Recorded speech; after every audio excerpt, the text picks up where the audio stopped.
É isso aí, gente. Estou fazendo aqui carinho no pé da Ju e um novo vídeo é, comemorativo, digamos assim. Eu estou com um número redondo de inscritos, é melhor não falar qual para não decepcionar ninguém. 40! Ups, coceira no nariz.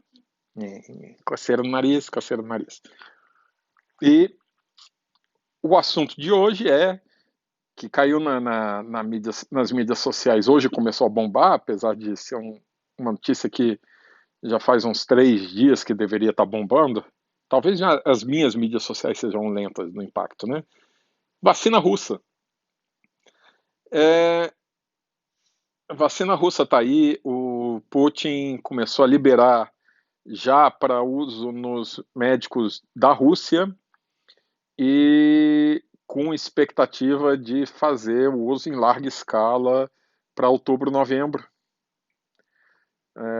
Pegou furando fila aí das vacinas que estavam mais avançadas, que é a de Oxford, uma da China e uma da Moderna dos Estados Unidos, que eram tidas como as mais avançadas.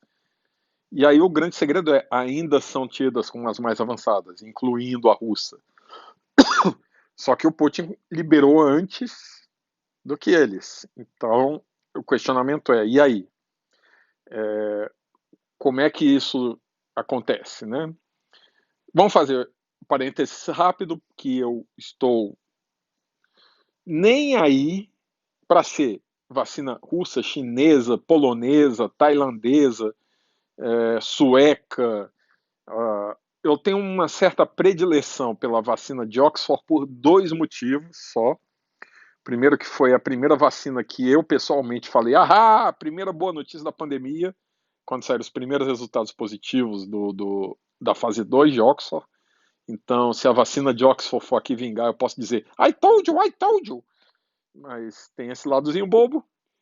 E o lado de que é a vacina que o Brasil, o governo federal especificamente, sim, estou elogiando o Bolsonaro, guardem esse momento para a história, o governo federal fechou um acordo e que, se for a vacina que der certo, a gente vai ter acesso a mais doses mais rápido. Então, para o Brasil, seria uma ótima vacina de Oxford vingar rápido. A vacina russa, o governo do Paraná parece que está comprando doses agora, e tem alguns países que começam a comprar numa medida que eu acho um tanto quanto arriscada.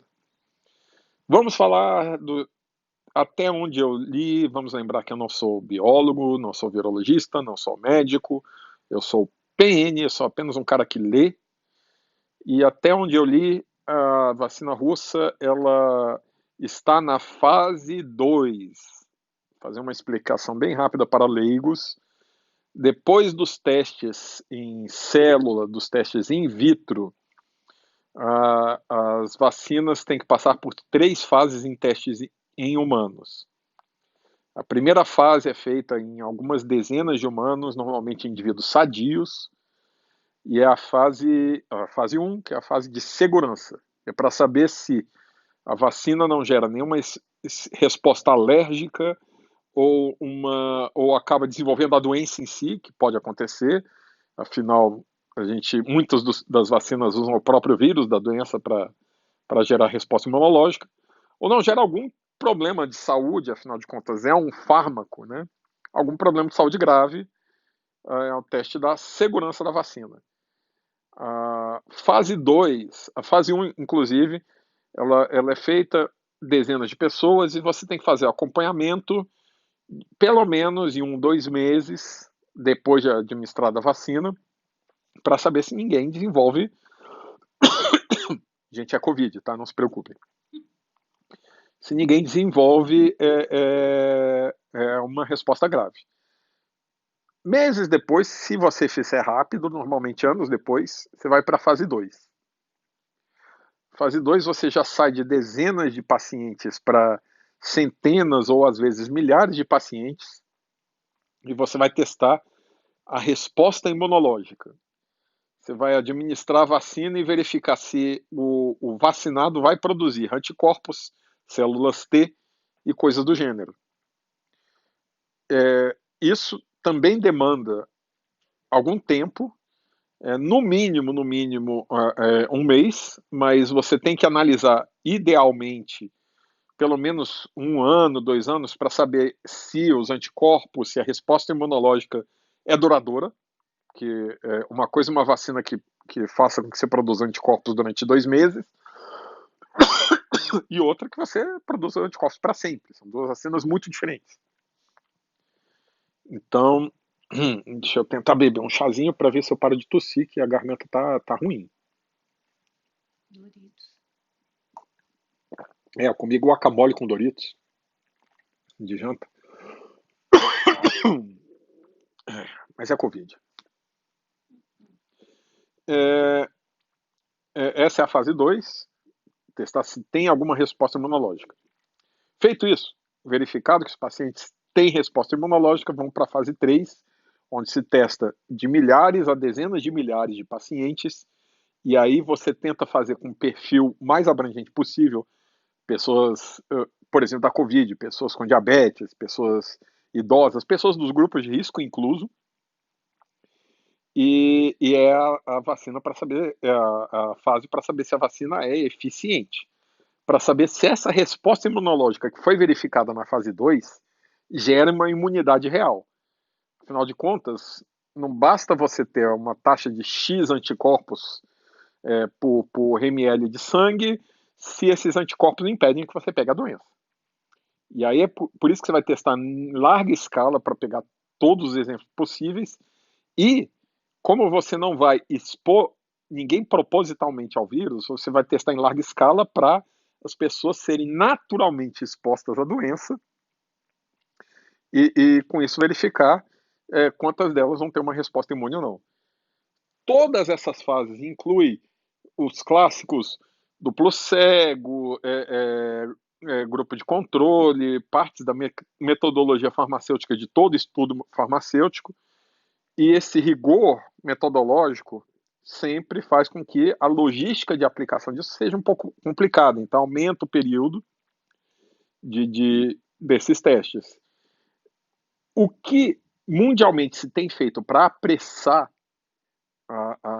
o período de testes é uma unificação da fase 1, da fase 2 com a fase 3. O que estão fazendo? Eles testam em centenas de pessoas para ver se produz anticorpos. Verificado que produz anticorpos, antes de testar quanto tempo esses anticorpos continuam sendo presentes no organismo, eles já vão para a fase 3 e aí vão fazer o acompanhamento do nível de anticorpos junto com o acompanhamento da imunidade em si.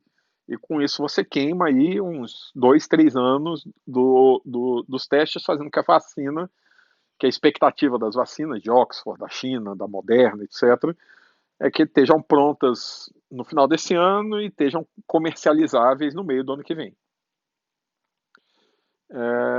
Ok. E a vacina russa? O que ela fez? Oficialmente, aí eu estou falando dos dados que o Putin diz, a vacina da Rússia não terminou a fase 2 e não fez a fase 3. Ou seja, ele não está fazendo etapas rápidas, ele está ignorando etapas. Mas o que mais preocupa não é isso, porque isso é o que o Putin diz. O que mais preocupa é que não há estudos acadêmicos, nenhuma publicação de artigo em revistas acadêmicas falando sobre a vacina russa. Então, é só um boca a boca que uma autoridade mundial diz, bota seu nome por detrás, mas não há nenhum resultado objetivo para ser verificado e acompanhado pelos pares. Qual é a importância disso? Vamos relembrar um dos casos mais polêmicos da pandemia. Vamos relembrar aquele estudo da Lancet sobre cloroquina, em que se falou que, após o teste em centenas de milhares de pacientes mundo afora, se reportou efeitos colaterais graves do uso da cloroquina no tratamento de Covid. Como isso foi publicado na Lancet, uma das revistas de maior impacto do mundo, gerou uma repercussão imediata. A OMS chegou a interromper os estudos, a mídia propagou isso à torta e à direito, e sem nenhum estudo extra, Só com a análise dos resultados desse estudo da Lancet, a comunidade científica questionou e disse: espera aí, tem algo furado aí. Comparou os dados do estudo com os dados dos controles de pandemia da Austrália e coisas do gênero, verificou-se uma série de divergências, e em questão de uma semana já tinha gente questionando: olha só, esse estudo aí da Lancet está esquisito. Numa primeira análise de leigo, isso pode parecer para o leigo assim, de olha, tá vendo? Artigo acadêmico não tem segurança nenhuma. Mas é exatamente o oposto. É exatamente por causa da transparência dos dados que uma publicação numa revista faz, que permite que a comunidade revise esses dados. Então, quando a Rússia diz: eu tenho uma vacina que está na fase 2 e não lança nenhum artigo acadêmico, os cientistas não podem analisar quão eficiente ela está sendo, quão ineficiente ela está sendo. Então fica só na base da palavra. E é muito complicado isso. E qual é o risco que a gente corre? Vamos considerar que o Putin esteja sendo totalmente sincero, o que já é um risco, que obviamente há interesses políticos e econômicos da Rússia de vender essa vacina, certo? Então a gente tem que ficar desconfiado. Seja a Rússia, seja a empresa americana, o governo chinês, ou quem quer que seja. A vacina da Covid-19 envolve um poder econômico e político que vai gerar ao redor disso imenso. Então, motivos para fraudes existem demais. E se você solta uma vacina, mesmo que a vacina não seja perigosa, primeiro que a vacina pode ser perigosa, uma vacina não bem testada pode ser prejudicial para a saúde de quem toma. Mas digamos que ela não seja em nada prejudicial, digamos que seja um placebo, digamos que seja igual a um soro fisiológico, que não faça PN. Aí você vacina em massa a população, gera uma expectativa de imunidade. Ao gerar essa expectativa de imunidade, você não tem mais motivo para seguir com isolamento social e expõe a população ao vírus. Além disso, a Big Pharma, a empresa farmacêutica que está investindo, por exemplo, na pesquisa de Oxford, ao ver que a vacina russa está ocupando o mercado, vai parar de investir na vacina de Oxford e vai investir na vacina russa. Vai atrás de dinheiro, follow the money. Se tem um produto que está vendendo mais e mais cedo do que o meu, eu vou tentar vender um produto parecido. Eu vou parar de gastar dinheiro numa vacina que está perdendo a corrida. E não só dinheiro, interesse político, logística. Se eu invisto, por exemplo, se eu compro 10 milhões de doses da vacina russa, eu estou não comprando 10 milhões de doses da vacina de Oxford. Então, se eu estou investindo numa vacina que não foi bem testada, eu estou deixando de investir numa vacina que está sendo bem testada. Ao soltar um boato, quase que um boato, um pouco mais do que um boato, né? Quase que um boato, olha, eu tenho uma vacina, o Putin e o governo russo está cometendo o mesmo erro que o Trump fez ao falar da cloroquina sem resultados, que o Bolsonaro fez ao produzir milhões de comprimidos de cloroquina com dinheiro público, porque isso gera expectativa de uma falsa cura e gera investimentos numa falsa cura. Isso é prejudicial a longo prazo. Tomara que isso tudo seja apenas uma atitude temerária, que seja apenas uma atitude absurda e que a vacina russa dê certo. Estou torcendo para isso. Qualquer vacina que dê certo está muito bem-vinda. Só que jogar roleta russa com milhões de vidas é complicado. Vale a pena a gente gastar 5, 6 meses a mais com uma pesquisa bem feita para ter certeza do resultado, para a gente dar um tiro certeiro. Até mesmo porque, digamos, a vacina russa vinga economicamente e politicamente. O mundo aposta na vacina russa. A gente vacina boa parte da população brasileira com a vacina russa. 5 meses depois a gente nota que a doença não foi detida e volta a se espalhar pela população brasileira. Os antivaxxers, O pessoal anti-vacina vai nadar de braçada em cima disso. E todas as vacinas vão estar prejudicadas. A confiança pública na comunidade médica vai ruir com um negócio desse. Então é complicado, gente. É bem complicado. E todos esses argumentos, com a devida mudança, tem uma mudançazinha aí quando você fala de cura ou de vacina, mas a maioria desses argumentos é válido para os dois casos. Qualquer falsa esperança médica é roleta russa com mortos. Vamos agora tentar dar a boa notícia, que eu vi recentemente, que inclusive mostra como a ciência anda, a ciência de verdade, não os interesses políticos, e não cloroquina, vacina russa, etc. A gente já está entrando no 6º mês de pandemia.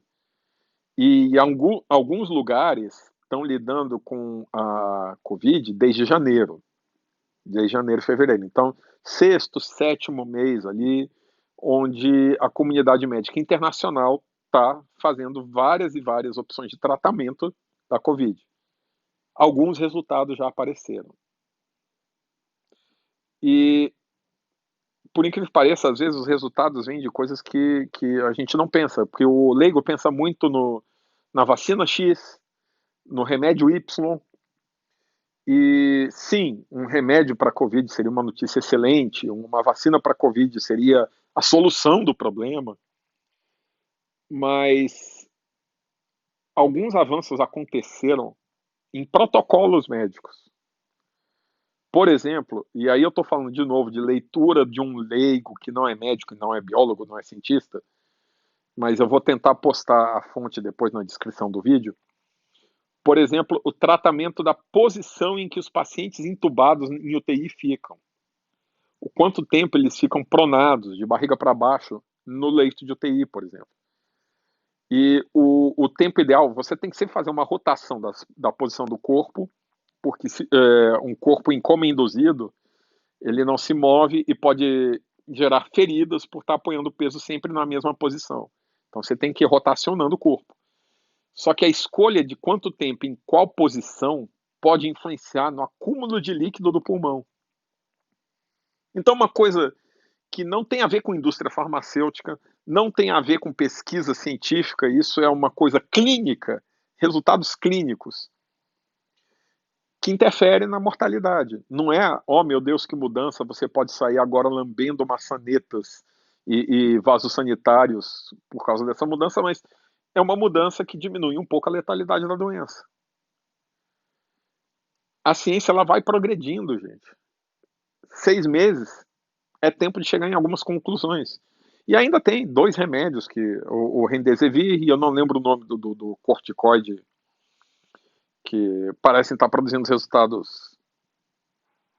resultados significativos estatisticamente, mas não é aquela coisa de isso resolve o problema, mas diminui a letalidade. E se você for notar, a tendência global é que a letalidade da Covid de hoje seja menor que a letalidade da Covid em maio.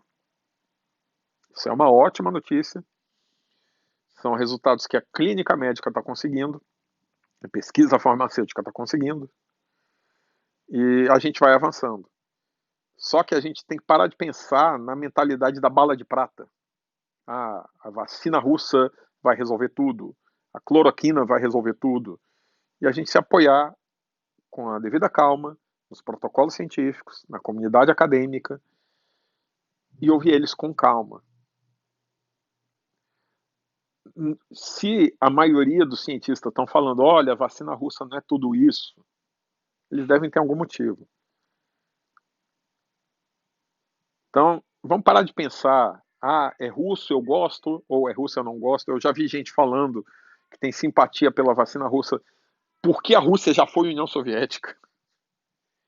Que é maluquice, maluquice, assim, a Rússia obviamente tem uma herança da época da União Soviética, uma herança cultural importantíssima, para o bem e para o mal. Só para citar um dos exemplos do para o mal, a Rússia agora ela depende dos armamentos nucleares dela para exercer o seu poder, e não tem como se livrar disso.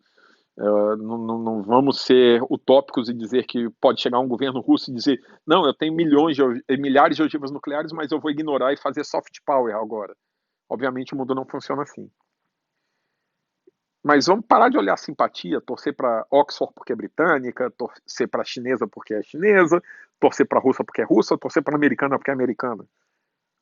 E vamos olhar os resultados. E desconfiar de todo líder político, seja o Putin, seja o Trump, seja o Bolsonaro, seja quem for, Boris Johnson. Desconfiar de todo líder político quando fala de ciência.